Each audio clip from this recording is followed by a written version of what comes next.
इतिहास में कुछ समय ऐसे होते हैं जो इंसान की तरक्की के निशान होते हैं। ये वो पल होते हैं जब सभ्यता अपने चरम पर होती है और मानवता की प्रगति के नए आयाम खुलते हैं। ये वो समय होते हैं जब कला, नयापन और खुशहाली बहुत बढ़ती है और दुनिया पर अपनी छाप छोड़ जाती है। ये वो दौर होते हैं जब समाज में हर क्षेत्र में उन्नति होती है और एक नई दिशा मिलती है। भारत के लिए गुप्त साम्राज्य, जो लगभग 240 से लेकर 550 ईस्वी तक चला, ऐसा ही एक समय था। इस समय में भारत ने विज्ञान, कला और साहित्य में अद्वितीय प्रगति की। इसे भारत का स्वर्ण युग कहा जाता है, जब पूरा भारत एक राजवंश के नीचे एक था, जिसने कला, विज्ञान, साहित्य और शासन को बहुत बढ़ावा दिया। इस युग में भारत ने विश्व को कई महत्वपूर्ण योगदान दिए। गुप्त साम्राज्य अपने सबसे अच्छे समय में उत्तर भारत के ज्यादातर हिस्से में फैला था, पूर्व में बंगाल की खाड़ी से लेकर पश्चिम में अरब सागर तक। इस विशाल साम्राज्य ने व्यापार और सांस्कृतिक आदान प्रदान को भी बढ़ावा दिया। इतना बड़ा साम्राज्य एक जैसी संस्कृति और अच्छी व्यवस्था से जुड़ा हुआ था, जिससे पढ़ाई और कला के लिए बहुत अच्छा माहौल बना। इस समय में शिक्षा के क्षेत्र में भी कई महत्वपूर्ण संस्थान स्थापित हुए। गुप्त राजा अपनी अच्छी हुकूमत और कला विज्ञान को बढ़ावा देने के लिए जाने जाते थे। उन्होंने ऐसा शांत और खुशहाल समय लाया जो पहले कभी नहीं देखा गया था। उनकी नीतियों ने समाज में स्थिरता और समृद्धि लाई। उनके अच्छे राज में भारत की पुरानी परंपराएं फिर से जिंदा हो गईं और नए विचारों के साथ मिल गईं। इस मेल से एक नई सांस्कृतिक पहचान बनी, जिसने भारतीय समाज को और भी समृद्ध बनाया। इस मेल से कला, स्थापत्य और साहित्य में एक नया और खास गुप्त स्टाइल बना, जो आज भी लोगों को हैरान करता है।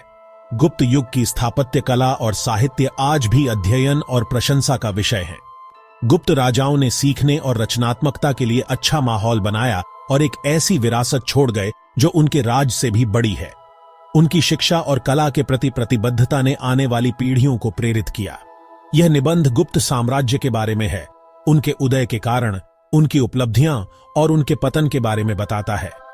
इस निबंध के माध्यम से हम गुप्त साम्राज्य की महानता और उसकी ऐतिहासिक भूमिका को समझेंगे।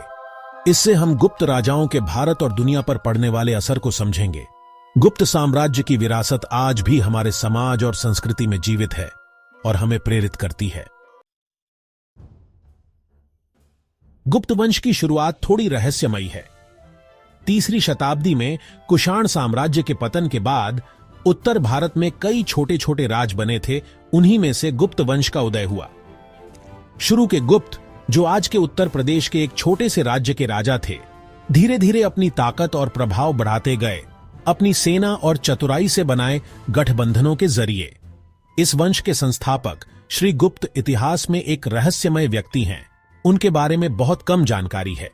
उनके बेटे और उत्तराधिकारी घटोत्कच ने गंगा के मैदानों पर गुप्तों की पकड़ और मजबूत कर दी, लेकिन असली नींव चंद्रगुप्त प्रथम ने रखी, जो लगभग 320 ईस्वी में राजा बने। चंद्रगुप्त प्रथम एक दूरदर्शी राजा थे। वो जानते थे कि ताकत बढ़ाने के लिए गठबंधन कितने जरूरी हैं। प्रभावशाली लिच्छवी राजकुमारी कुमारदेवी से उनका विवाह बहुत फायदेमंद साबित हुआ। इससे गुप्तों को न सिर्फ धन और मान्यता मिली, बल्कि गंगा के मैदान में उनकी स्थिति भी मजबूत हुई।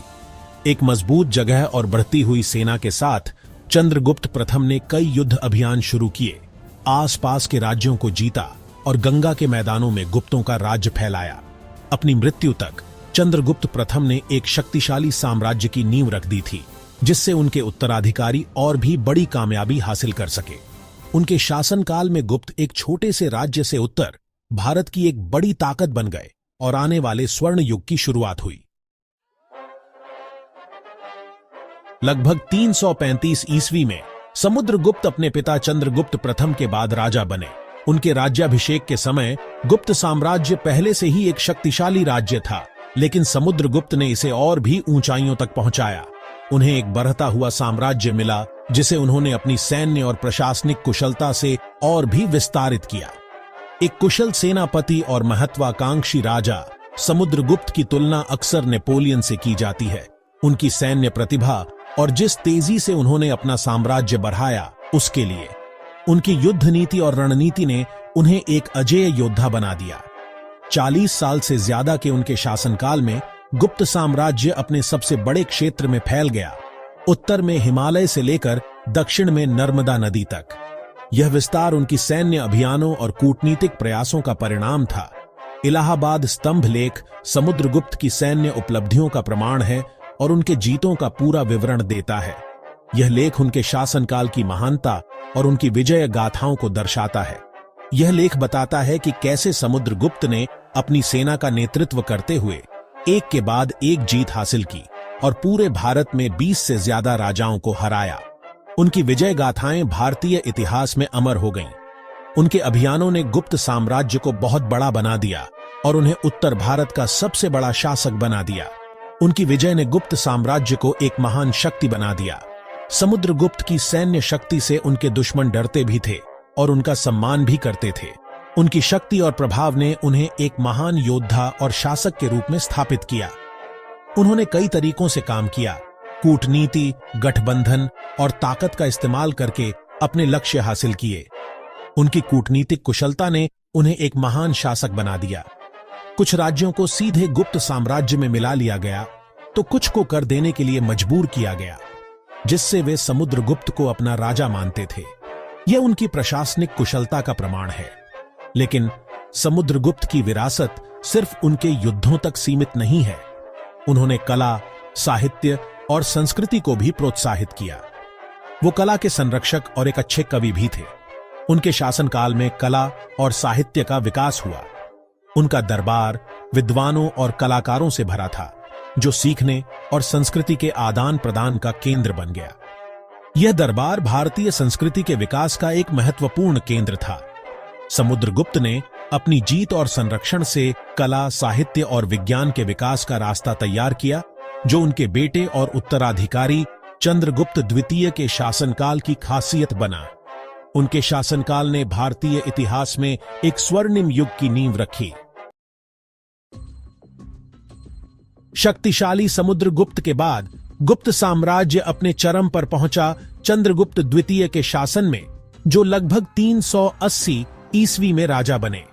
चंद्रगुप्त द्वितीय, जिन्हें विक्रमादित्य, वीरता का सूर्य भी कहा जाता है, को एक विशाल और स्थिर साम्राज्य मिला, जिससे वो अपनी शक्ति मजबूत करने और संस्कृति और ज्ञान के विकास पर ध्यान दे सके। उन्होंने शिक्षा और कला के क्षेत्र में भी महत्वपूर्ण योगदान दिया। उनका लगभग 40 साल का शासनकाल गुप्त स्वर्ण युग का सबसे अच्छा समय माना जाता है। इस समय में समाज में समृद्धि और शांति का माहौल था। चंद्रगुप्त द्वितीय जानते थे कि खुशहाली के लिए शांति और स्थिरता जरूरी है, इसलिए उन्होंने एक मजबूत सेना रखी, लेकिन बड़े युद्ध नहीं लड़े। उन्होंने अपने पड़ोसियों के साथ अच्छे संबंध बनाए रखे। उन्होंने अपने विशाल साम्राज्य पर नियंत्रण मजबूत करने, अच्छी प्रशासन व्यवस्था बनाने और व्यापार को बढ़ावा देने पर ध्यान दिया। व्यापार के माध्यम से उन्होंने साम्राज्य की आर्थिक स्थिति को सुदृढ़ किया।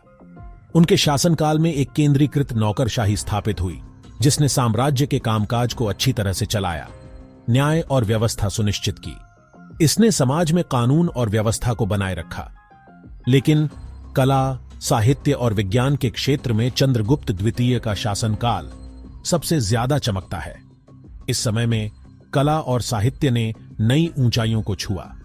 कला के एक महान संरक्षक, उन्होंने अपने दरबार को ज्ञान और कला का केंद्र बना दिया। उस समय के सबसे प्रतिभाशाली लोगों को आकर्षित किया। उनका दरबार प्रसिद्ध नवरत्नों, 9 रत्न से सुशोभित था, जो 9 असाधारण विद्वानों और कलाकारों का समूह था और सीखने और रचनात्मकता का प्रतीक बन गया। इन विद्वानों ने अपने अपने क्षेत्रों में अद्वितीय योगदान दिया।